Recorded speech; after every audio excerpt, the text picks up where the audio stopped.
بوڑھے کسان کی ضد کے سامنے علی نے ہتھیار ڈال دیے۔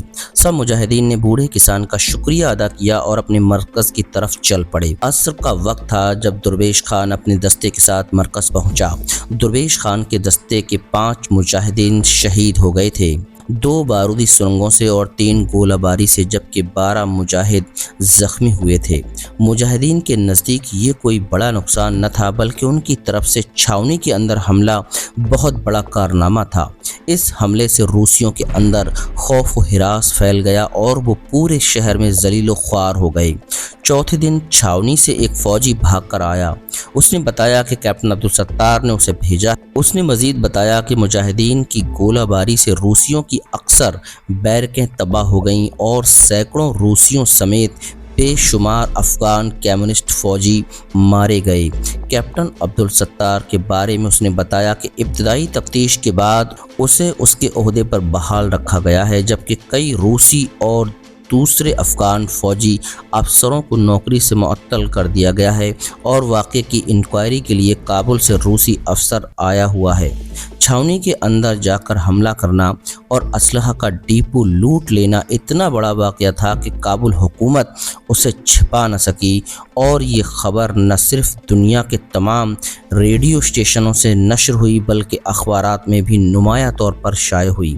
ہیڈ کوارٹر سے چیف کمانڈر نے اس پر علی کو مبارکباد کا پیغام بھیجا اور ساتھ ہی یہ ہدایت بھی کی کہ آئندہ کسی چھاؤنی کے اندر جا کر حملہ نہ کرنا، کیونکہ چھاؤنیوں کے اندر جا کر حملہ کرنے اور ان پر قبضہ کرنے کے بارے میں ابھی تک مجاہدین نے کوئی فیصلہ نہیں کیا، اس لیے مجاہدین کو جان بوجھ کر خطرے میں نہ ڈالا جائے۔ وائرلیس اور ٹیلی فون کا کافی سامان چھاؤنی سے حاصل ہو چکا تھا اور مزید سامان پاکستان سے بھی چند دنوں بعد آ گیا۔ عبد الرحمن اور انجینئر عبداللہ نے مرکز کی ساری پوسٹوں کو آپس میں ملا دیا۔ پہلے علی کے پاس صرف 2 وائرلیس سیٹ تھے اور وہ بھی صرف چند کلومیٹر تک کام دے سکتے تھے۔ علی نے آئے ہوئے وائرلیس سیٹ تمام اہم مراکز اور شہروں میں مجاہدین کے لیے جاسوسی کرنے والوں کو فراہم کر دیے۔ اب اس مرکز سے ہیڈ کوارٹر اور چیف کمانڈر سے بھی علی کی باقاعدہ گفتگو ہو جاتی تھی۔ علی نے عبد الواحد کو حسب وعدہ رہا کر دیا۔ عبد الواحد نے رہا ہونے کے بعد کہا کہ وہ اپنی بہن کی شادی کے بعد واپس مجاہدین کے پاس آ جائے گا اور باقی زندگی جہاد کے لیے وقف کر دے گا۔ روسی افسر اس شکست پر بہت غصے میں تھے اور انہوں نے علی کے مرکز پر بہت بڑا حملہ کرنے کا فیصلہ کیا۔ اس کے لیے دشمن نے دوسری چھاؤنی سے بھی تجربہ کار دستے منگوا لیے اور مرکز پر طیاروں کے حملوں میں بھی کئی گنا اضافہ کر دیا۔ حملے کی تیاریوں کے بارے میں معلومات جاسوسوں نے علی کو فراہم کر دی تھی۔ علی نے زمین دوز بھول بھلیوں کے علاقے میں مجاہدین کے لیے زمین دوز پکے اور مضبوط مورچے بھی تعمیر کرائے۔ یہ مورچے باہر سے بالکل نظر نہ آتے تھے، ان کا چھوٹا سا منہ کسی درخت یا بہت بڑے پتھر کی اوٹ میں کھلتا تھا۔ زمین دوز بھول بھلیاں بھی بہت گہرائی میں تھیں اور ان کے اندر جانے اور باہر نکلنے کے بھی چند ہی راستے تھے، اور ان سے صرف 2 مجاہد واقف تھے جن کی ذمہ داری ان پر لگائی گئی تھی، اور انہیں بھول بھلیوں کے نقشے بھی فراہم کر دیے گئے تھے۔ بھول بھلیوں کی کھدائی کرنے والے مجاہدین بھی ان بھول بھلیوں کے اندر داخل ہو کر باہر نہیں نکل سکتے تھے۔ بھول بھلیاں جس علاقے میں بنائی گئی تھیں وہاں پوری طرح کھیتوں میں فصلیں کاشت کی جاتی تھیں۔ بھول بھلیوں سے نکلنے والی مٹی بہت دور لے جا کر پھینکی جا چکی تھی۔ باہر سے آنے والا آدمی یہ قطعاً اندازہ نہیں لگا سکتا تھا کہ یہاں زمین دوز بھول بھلیوں کا بہت بڑا جال پھیلا ہوا ہے۔ علی نے بھول بھلیوں کے قریب بڑی سڑک پر نہ صرف بارودی سرنگیں بچھا دیں بلکہ پکی سڑک کے نیچے بڑے بڑے گڈھے کھدوا دیے تاکہ دشمن کی طرف سے حملے کے لیے آنے والا کانوائے یہاں آ کر رک جائے۔ جب حملے کا مقابلہ کرنے کے لیے تمام تیاریاں مکمل ہو گئیں تو علی اور دوسرے مجاہدین دشمن کے کانوائے کا بے قراری سے انتظار کرنے لگے۔ دشمن کے ہوائی حملے شدت سے جاری تھے۔ ایک دن تو دشمن کے طیارے مسلسل رات اور دن مرکز پر بمباری کرتے رہے۔ بمباری اس قدر زیادہ تھی کہ مجاہدین کو غاروں سے باہر نکل کر کھانا کھانے نہ نماز پڑھنے کا موقع ملا۔ مسجد بھی شہید ہو گئی اور طیارہ شکن توپوں پر متعین کئی مجاہد شہید اور کئی زخمی ہو گئے۔ اس تباہ کن بمباری کو دیکھتے ہوئے علی نے عبد الرحمن سے کہا، میرا خیال ہے کہ دشمن آج لازماً کسی وقت زمینی حملہ کرے گا اور پورا کانوائے زمین دوز بھول بھلیوں میں پھنس جائے گا۔ عبد الرحمن نے علی کی بات مکمل کر دی۔ دوسرے دن 11 بجے کا وقت تھا جب علی کو مجاہدین نے کانوائے کے آنے کی اطلاع دی۔ کانوائے کا مقابلہ کرنے والے مجاہدین کی تعداد صرف 90 تھی۔ 20 مجاہدین مختلف جگہوں پر متعین تھے اور ان کی ذمہ داری یہ تھی کہ دشمن کے فوجیوں کو اپنے پیچھے لگا کر بھول بھلیوں کے اندر لے جائیں۔ باقی 70 نے ٹینکوں اور گاڑیوں میں رہ جانے والے افسروں اور دوسرے فوجیوں کو ہلاک کرنا تھا۔ دشمن کے کانوائے کو ہیلی کاپٹروں اور طیاروں کی مدد بھی حاصل تھی۔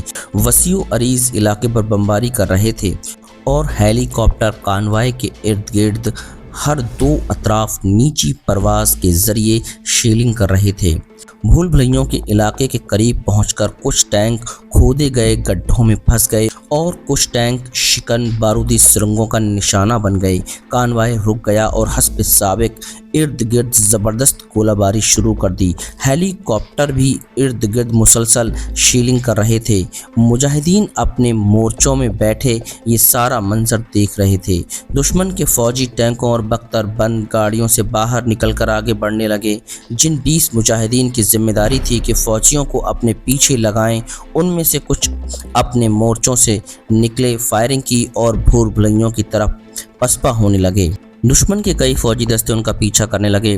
بھول بھلیوں پر متعین دوسرے مجاہدین نے بھی ایسا ہی کیا۔ دشمن کے باقی دستوں نے ان کا پیچھا کیا۔ دشمن کے فوجی بھول بھلیوں میں ایسے گم ہوئے کہ پھر باہر نہ نکل سکے۔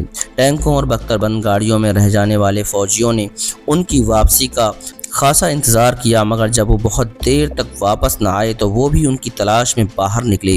مجاہدین نے ان کو بھی اپنے پیچھے لگا لیا اور وہ بھی بھول بھلیوں میں داخل ہو کر واپسی کا راستہ بھول گئے۔ ٹینکوں، دوسری گاڑیوں اور ان میں بچ جانے والے دوسرے افراد پر دوسرے مجاہدین نے راکٹ لانچروں اور مشین گنوں سے حملہ کر دیا۔ کئی گاڑیوں اور ٹینکوں کو آگ لگ گئی۔ روسیوں نے واپس جانے کی کوشش کی مگر بچ کر جانا ناممکن تھا۔ بھول بھلیوں سے بچ جانے والوں میں بھی زیادہ تر مارے گئے اور باقی نے ہتھیار ڈال دیے اور ایک فرد بھی زندہ بچ کر واپس نہ جا سکا۔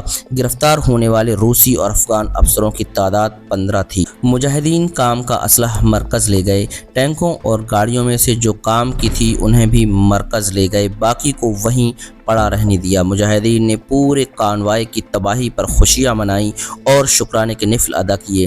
علی نے وائرلیس پر ہیڈ کوارٹر بھی اس کامیابی کی اطلاع دی۔ یہ اطلاع پا کر چیف کمانڈر نے بڑی خوشی کا اظہار کیا اور تمام مجاہدین بالخصوص عبد الرحمن اور علی کو مبارکباد پیش کی۔ دوسری طرف روسی افسر پورے کانوائے کے غائب ہو جانے پر نہایت پریشان تھے۔ ان کی سمجھ میں کچھ نہیں آ رہا تھا کہ پورا کانوائے کیسے تباہ ہو گیا اور لاشیں کدھر گئیں۔ روسیوں نے ایک اور کانوائے پہلے کانوائے کی تلاش میں روانہ کر دیا۔ اس کانوائے کا حشر بھی پہلے کانوائے جیسا ہی ہوا۔ تیسرا کانوائے بھیجنے سے پہلے دشمن نے بھول بھلیوں والے علاقے کا جائزہ لینے کے لیے اپنے انتہائی تربیت یافتہ کمانڈوز اتارے۔ کمانڈوز بھی بھول بھلیوں میں ہمیشہ کے لیے گم ہو گئے یا پھر کچھ مجاہدین کے ہاتھوں مارے گئے اور روسی بھول بھلیوں کے بارے میں کچھ معلوم نہ کر سکے۔ دشمن نے تیسرا کانوائے اس طرف بھیجنے کا ارادہ ملتوی کر دیا اور ہوائی حملوں میں مزید اضافہ کر دیا۔ بھول بھلیوں میں ہزاروں روسی فوجیوں کی ہلاکت مجاہدین کی بہت بڑی کامیابی تھی۔ دشمن علی کے اس مرکز کو ہر حالت میں تباہ کرنے کا منصوبہ بنا رہا تھا۔ کابل میں روسی کمانڈروں کی میٹنگ شروع ہوئی تو ان کے سامنے سب سے بڑا مسئلہ یہی تھا کہ دونوں کانوائے مجاہدین نے کیسے تباہ کیے۔ ایک روسی افسر نے میٹنگ میں بحث کرتے ہوئے کہا، ہم نے اس مرکز کو تباہ کرنے یا پھر اس پر قبضہ کرنے کا جو بھی منصوبہ بنایا وہ ناکام ہو گیا۔ مرکز پر اس قدر بمباری کی گئی جس سے کوئی بھی چیز بھی وہاں سلامت نہیں بچ سکتی تھی، لیکن اس کے باوجود مجاہدین کی سرگرمیوں میں کوئی فرق نہیں آیا۔ ایسے معلوم ہوتا ہے کہ علی کوئی انسان نہیں، جن ہے جو جب اور جہاں چاہتا ہے کامیاب کارروائی کر کے واپس چلا جاتا ہے۔ ایک دوسرے افسر نے کہا، یہ وہی علی ہے جو 1.5 سال پہلے گردیز میں KGB اور خاد کے دفتر سے جہاں چڑیا بھی پر نہیں مار سکتی، میجر فیاض اور ان کے ساتھیوں کو نکال کر لے گیا تھا۔ افغانستان کے مشرقی زون کے روسی فوجی کمانڈر کرنل زیبونوف نے اعلان کیا کہ علی کو زندہ یا مردہ گرفتار کر کے لانے والے کو 10 لاکھ روبل انعام دیا جائے گا، اور جو آدمی کانواؤں کی تباہی کے بارے میں معلومات فراہم کرے گا اسے 5 لاکھ روبل انعام ملے گا۔ روبل روسی کرنسی کا نام ہے۔ رات کا وقت تھا۔ عبد الرحمن، علی، محمد اسلام اور دوسرے مجاہدین بیٹھے گپ شپ لگا رہے تھے۔ پاس ریڈیو بھی رکھا ہوا تھا۔ جوں ہی خبریں شروع ہوئیں سب مجاہدین خبریں سننے لگے۔ سب سے پہلی خبر پاکستان میں ہونے والے بم کے دھماکوں کی تھی۔ اس سے قبل بھی روس کے ایجنٹ لاہور، پشاور، کراچی اور پاکستان کے دوسرے شہروں میں دھماکے کر چکے تھے۔ علی کو ان دھماکوں پر بہت دکھ ہوا تھا۔ آج بھی جب اس نے دھماکوں کی خبر سنی تو اس نے قریب بیٹھے مجاہدین سے کہا، روسی انتہائی ظالم ہیں اور کمینے بھی پاکستان کے بے گناہ عوام سے اس لیے انتقام لے رہے ہیں کہ وہ بے گھر افغان مہاجرین کی مدد کرتے ہیں۔ میرا خیال یہ ہے کہ ہمیں ان دھماکوں کا بدلہ ضرور لینا چاہیے۔ دوسرے مجاہدین نے بھی ان دھماکوں پر افسوس کا اظہار کیا۔ دوسرے دن بھی علی یہی سوچتا رہا کہ روسیوں سے ان دھماکوں کا بدلہ کیسے لیا جائے۔ شہروں میں دھماکے کرنا کوئی مشکل کام نہ تھا، مگر اس میں بے گناہ افغان عوام کے مارے جانے کا خطرہ بھی تھا۔ علی نے فیصلہ کیا کہ ایک تو شہروں میں روسی فوجی چوکیوں اور دفتروں پر بھرپور حملے کیے جائیں گے، اور دوسرے کمیونسٹوں کے محلوں اور چھاونیوں میں دھماکے بھی کیے جائیں گے۔ اس سلسلے میں علی نے چیدہ مجاہدین کو بلا کر ان سے مشورہ کیا۔ سب نے علی کی باتوں سے اتفاق کیا۔ مجاہدین کے پاس اگرچہ روسیوں سے چھینی ہوئی چند بڑی گاڑیاں تھیں، مگر ان گاڑیوں کے ذریعے شہروں میں دفتروں اور فوجی چوکیوں پر حملہ کرنے جانا بہت مشکل تھا۔ اس مشکل کو دور کرنے کے لیے علی نے مجاہدین کے لیے گھوڑوں اور موٹر سائیکلوں کا انتظام کرنے کا فیصلہ کیا۔ 1 ماہ کے اندر ہی 20 گھوڑ سوار اور 15 موٹر سائیکل سوار مجاہدین کے 2 دستے تیار ہو گئے۔ رات کے وقت گھوڑ سوار مجاہدین کا دستہ جاتا اور کسی نہ کسی فوجی چوکی کا صفایا کر کے آ جاتا، ساتھ ہی بہت زیادہ اسلحہ اور خودنوش کا سامان بھی لے آتا۔ دن کے وقت موٹر سائیکلوں پر سوار دستے شہروں میں داخل ہو کر پولیس اسٹیشنوں اور سرکاری دفتروں پر حملہ کرتے۔ اس سے پہلے کہ دشمن کے فوجی کوئی کارروائی کر سکتے، وہ اتنی دیر میں شہر سے دور نکل جاتے۔ ایک دن علی کو خبر ملی کہ صوبائی دارالحکومت میں افغان کمیونسٹ اور روسی اگلے ہفتے انقلاب سور کا جشن منائیں گے اور جلوس نکالیں گے۔ انقلاب سور جس دن کمیونسٹ پارٹی کا سربراہ نور محمد برسر اقتدار آیا تھا، یہ 27 اپریل کا دن تھا۔ کمیونسٹ نور محمد ترکی کے سر اقتدار آنے کو انقلاب سور یعنی اپریل والا انقلاب کہتے ہیں۔ بعد میں کمیونسٹوں نے اس انقلاب کے بانی نور محمد ترکا کی خود ہی قتل کر ڈالا تھا۔ علی نے کہا کہ جشن کے اس جلوس کے راستے میں لازماً دھماکے کیے جائیں اور جلوس پر حملہ بھی کیا جائے۔ علی نے صوبائی دارالحکومت میں انٹیلی جنس بیورو کے چیف کیپٹن عبداللہ کو وائرلیس پر پیغام دیا کہ جشن انقلاب سور کے سلسلے میں نکالے جانے والے جلوس کے پروگرام سے فوراً مطلع کریں۔ اس کے ساتھ ہی علی نے 2 مجاہدین کو صوبائی دارالحکومت بھیج دیا اور انہیں ہدایت کی کہ جیسے بھی ہو اور جہاں بھی ہو اور جس قیمت پر بھی ملے ایک مکان کرائے پر حاصل کریں۔ علی نے اس پروگرام سے صرف ان مجاہدین کو مطلع کیا جنہیں اس پروگرام میں حصہ لینا تھا۔ ان کی تعداد علی سمیت 13 تھی۔ علی دوسرے مجاہدین کو ہدایات دینے کے بعد 2 دن پہلے ہی شہر روانہ ہو گیا تاکہ وہ دھماکے کرنے اور جلوس پر حملہ کرنے کے پروگرام کو بہتر سے بہتر بنا سکے۔ دوسرے مجاہدین سے کہا گیا کہ وہ ٹائم بم اور ہینڈ گرینیڈ لے کر صرف 1 دن پہلے شہر پہنچیں۔ علی نے عبد الرحمن کو ہدایت کی کہ وہ روسی فوجیوں کی وردیاں بھی ساتھ لیتا آئے۔ علی شہر میں ایک بوڑھے مریض کے بھیس میں داخل ہوا۔ سب سے پہلے وہ اس مکان میں پہنچا جو مجاہدین نے کرائے پر لیا تھا۔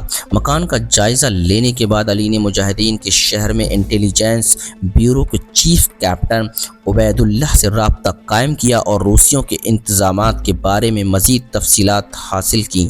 دوسرے دن صبح کو علی نے تمام راستوں کا جائزہ لیا اور ان جگہوں کو ذہن میں محفوظ کر لیا جہاں ٹائم بم رکھے جا سکتے تھے۔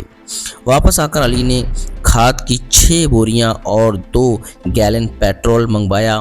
20 کے قریب اشتہار لکھے۔ ان اشتہاروں میں لوگوں سے کہا گیا تھا کہ وہ جشن انقلاب سور کے جلوس میں شریک نہ ہوں، بصورت دیگر اپنے نقصان کے خود ذمہ دار ہوں گے۔ یہ اشتہار لکھنے کے بعد علی باہر آ گیا اور 4 جگہوں پر ان پڑھ مزدوروں کو پیسے دے کر کہا کہ انہیں چوکوں میں نمایاں جگہوں پر لگا دیں۔ 20 اشتہار ایک آدمی بھی لگا سکتا تھا، لیکن علی کا خیال تھا کہ اگر ایک آدمی نے سارے اشتہار لگائے تو وقت زیادہ لگے گا اور زیادہ وقت لگنے کی وجہ سے حکومت کے جاسوسوں کو پتہ چل جائے گا۔ اس طرح مزدوروں کے گرفتار ہونے کا خطرہ تھا۔ 4 مزدوروں نے چند ہی منٹوں میں سارے اشتہار لگا دیے۔ جب علی واپس مکان میں پہنچا تو عبد الرحمن دوسرے مجاہدین کے ساتھ آ چکا تھا۔ شام تک مجاہدین نے آرام کیا۔ شام کو علی نے دوبارہ کیپٹن عبداللہ سے رابطہ قائم کیا اور تازہ ترین صورتحال سے آگاہی حاصل کی۔ کیپٹن عبداللہ نے بتایا کہ رات کو جلوس کے راستے پر مکمل گشت ہوگا اور اشتہار پڑھنے کے بعد شہر میں داخل ہونے والے ہر فرد کو چیک کیا جا رہا ہے۔ علی نے عبداللہ سے کہا کہ جس طرح بھی ممکن ہو یہ معلوم کر کے بتاؤ کہ جلوس کے راستے کی صفائی کا کام کس وقت شروع ہوگا۔ عبداللہ نے 1 گھنٹے بعد علی کو اطلاع دی کہ جلوس کے راستے کی صفائی کا کام سحری کے وقت شروع ہوگا اور روسی فوجی خود صفائی کے کام کی نگرانی کریں گے۔ عبد الرحمن نے علی سے پوچھا جب آپ کے جاسوسوں کی اپنی عمارت موجود تھی تو پھر آپ نے یہ عمارت کرائے پر کیوں لی؟ اب آپ کو بار بار ان سے رابطہ کرنا پڑ رہا ہے۔ ہم وہاں بھی ٹھہر سکتے تھے۔ برادر عبد الرحمن، جاسوسوں کو بعد میں بھی کام کرنا ہے جبکہ ہم نے یہ کارروائی کر کے چلے جانا ہے۔ ہمارے جانے کے بعد جب تفتیش ہوگی تو عمارت کا سراغ لگانا کوئی مشکل کام نہ ہوگا اور میں نہیں چاہتا کہ ہمارے جاسوس کسی صورت بھی حکومت کی نظروں میں آئیں۔ علی نے بتایا رات کے 2 بجے تھے۔ مجاہدین نے اپنی تیاریاں شروع کر دیں۔ ٹائم بموں کو مختلف اوقات میں فکس کر کے کھاد کی بوریوں میں رکھا گیا۔ کھاد کو پیٹرول سے پوری طرح بھگو دیا گیا۔ اس طرح ٹائم بموں کی طاقت میں جہاں کئی گنا اضافہ ہو گیا تھا وہاں کھاد کی بوریوں پر کسی کو ٹائم بم ہونے کا شک نہیں ہو سکتا تھا۔ علی نے مجاہدین کو بتایا کہ جب یہ بم پھٹیں گے تو دور دور تک تباہی پھیلے گی۔ 2 بم کمیونسٹوں کے محلے میں رکھے جائیں گے۔ کمیونسٹ جلوس سے بچ کر اپنے گھروں کو بھاگیں گے تو محلے میں یہ ان کا استقبال کریں گے اور جب ان کے گھر والے ان بموں سے مریں گے تو انہیں بھی احساس ہوگا کہ پاکستان میں ان کے کرائے گئے دھماکوں سے جو معصوم بچے، عورتیں اور مرد شہید ہوتے ہیں تو ان کے رشتہ داروں پر کیا گزرتی ہے۔ باقی 4 ٹائم بم مختلف جگہوں پر رکھے جائیں گے تاکہ اگر جلوس ایک جگہ سے بچ کر نکل جائے تو دوسری جگہ ان کا شکار ہو جائے۔ علی نے سحری کے وقت ایک مجاہد کو بھیجا کہ وہ باہر کا جائزہ لے کر آئے۔ مجاہدین نے آ کر بتایا کہ جلوس کے راستے کی صفائی شروع ہو چکی ہے۔ علی نے 4 مجاہدین سے کہا کہ خاک روبوں کا لباس پہن لیں۔ باقی مجاہدین کو روسی وردیاں پہنا دی گئیں اور عبد الرحمن کو سب کا کمانڈر مقرر کیا گیا۔ علی خود بھی خاک روب کے بہروپ میں تھا۔ سفید بالوں والی داڑھی اور بوڑھے مریض کا میک اپ اتار چکا تھا۔ راستے میں عبد الرحمن نے 1-2 جگہ روسی سپاہیوں سے گفتگو بھی کی۔ اس کی وجہ سے کسی کو بھی شک نہ گزرا۔ عبد الرحمن جب اس سڑک پر پہنچا جہاں بم رکھنے تھے تو وہاں پہنچ کر صفائی صفائی کرنے والے خاک روبوں کو جھڑکا کہ وہ صحیح کام نہیں کر رہے اور اپنے ساتھ لائے ہوئے مجاہد خاک روبوں سے کہا کہ اس سڑک پر صفائی کا کام تم سنبھالو۔ اصل خاک روبوں کو دوسری سڑک پر روانہ کر دیا جہاں کوئی خاک روب نہ تھا نہ کوئی روسی۔ نگرانی کرنے والے روسی سپاہیوں سے کہا کہ تم بھی دوسری سڑک پر چلے جاؤ اور کام کی صحیح نگرانی کرو، یہاں میں خود موجود ہوں، اس لیے یہاں تمہاری ضرورت نہیں۔ روسی سپاہیوں نے عبد الرحمن کو روسی افسر سمجھ کر فوراً حکم کی تعمیل کی۔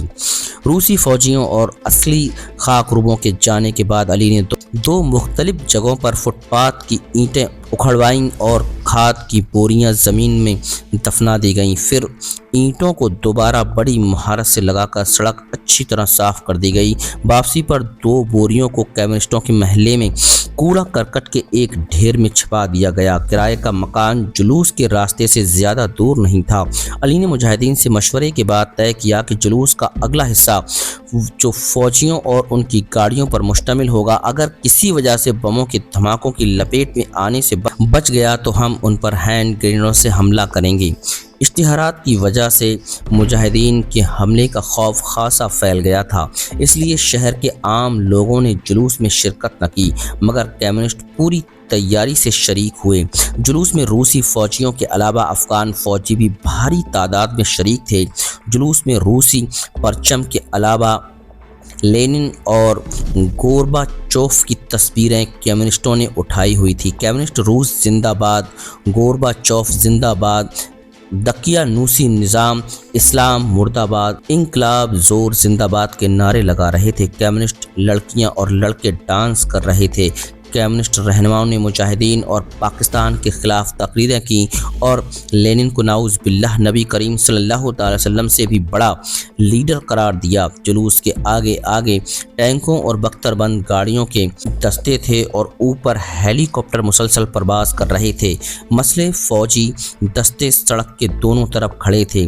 جلوس جب ٹائم بموں کے قریب پہنچا تو 2 کھڑے مجاہدین نے اپنی گھڑیوں کو دیکھا۔ ابھی 10 منٹ باقی تھے۔ جلوس بہت آہستہ چل رہا تھا، مگر 10 منٹوں میں ٹینکوں اور بختر بند گاڑیوں کے دستے ٹائم بموں کے قریب پہنچ گئے۔ علی اپنی کلائی گھڑی دیکھ ہی رہا تھا کہ ٹائم بم زبردست دھماکے کے ساتھ پھٹے۔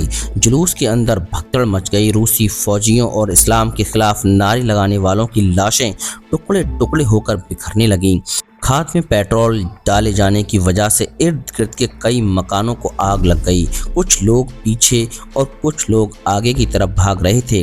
پیچھے راستہ بند ہو چکا، لوگ آگے کی طرف دوڑے تو اگلے ٹائم بم بھی پھٹ پڑے۔ ٹینک اور بختر بند گاڑیاں الٹ گئیں۔ بچنے والے فوجی آگے کی طرف بھاگے تو مجاہدین نے ان پر گرینیڈوں سے حملہ کر دیا۔ پوری سڑک پر اسلام دشمنوں کی لاشیں تڑپنے لگیں۔ سڑک کے دونوں طرف مکانوں کو آگ لگ چکی تھی جو تیزی سے پھیلتی جا رہی تھی۔ دھوئیں کے بادل پورے شہر پر چھا چکے تھے۔ تھوڑی دیر بعد کمیونسٹوں کے محلے سے بھی زبردست دھماکوں کی آوازیں سنائی دیں۔ مجاہدین ہینڈ گرینیڈ پھینک کر پیچھے کی طرف بھاگے۔ دور کھڑے کچھ روسی فوجیوں نے انہیں دیکھ لیا، وہ ان کی طرف بھاگے۔ علی نے مجاہدین سے کہا کہ وہ 2-2 3-3 ہو کر شہر سے باہر نکلنے کی کوشش کریں۔ تو دوستو، یہ تھا ہمارا آج کا ایپیسوڈ۔ امید کرتے ہیں کہ یہ کہانی آپ کو پسند آ رہی ہوگی۔ جانے سے پہلے اس ویڈیو کو لائک کر دیجئے اور شیئر کرنا مت بھولیے۔ کمنٹ کر کے بتائیے کہ یہ ویڈیو آپ کو کیسی لگی، اور اگر ابھی تک آپ نے ہمارے چینل کو سبسکرائب نہیں کیا ہے تو فوراً سبسکرائب کر لیجئے اور بیل آئیکن پر کلک کر کے آل نوٹیفیکیشنز آن کر لیجئے۔